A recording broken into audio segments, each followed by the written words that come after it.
Hi friends, welcome back to my channel.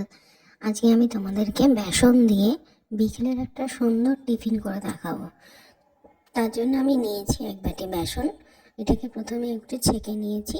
ছেঁকে নিলে যে গোল গোল যে দানাগুলো থাকে সেগুলো বেরিয়ে যায়। তার মধ্যে আমি নিচ্ছি 1 চামচ চিনি, সামান্য একটু নুন আর 1 চিমটে হলুদ দিয়ে এবার আমি এটাকে ভালো করে মিক্স করবো, চিনি নুন হলুদটাকে। এরপর আমি কী করবো, এর মধ্যে অল্প অল্প করে জল দিয়ে এটাকে একটা ব্যাটার মতন তৈরি করব, যাতে এই লাম্পসগুলো না থাকে। তাই এটাকে কনস্ট্যান্ট নাড়িয়ে যেতে হবে। দেখো ব্যাটারটা কীরকম ঠিক হয়েছে। এরপর আমি উনুনে কড়াই বসিয়ে তাতে একটুখানি জল গরম করতে বসিয়ে দিয়েছি। আর তখন আমি বেসনের গোলাটার মধ্যে দিয়ে দিচ্ছি একটা প্যাকেট ইনো।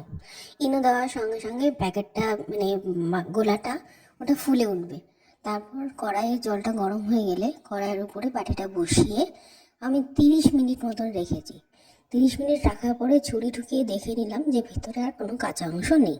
এবার নামিয়ে নিয়ে আমি ছুরি দিয়ে চারপাশটা গোল করে ছাড়িয়ে নিয়ে একটা থালা উপর করে তার মধ্যে ওটাকে আমি ডিমোল্ড করে দেবো। এবার ছুরি দিয়ে কেটে নেবো পিস পিস করে। অন্যদিকে কড়াইতে আমি অল্প একটু সাদা তেল দিয়ে তাতে দিয়ে দিয়েছি অল্প একটু সর্ষে আর 2-3টে কাঁচা লঙ্কা।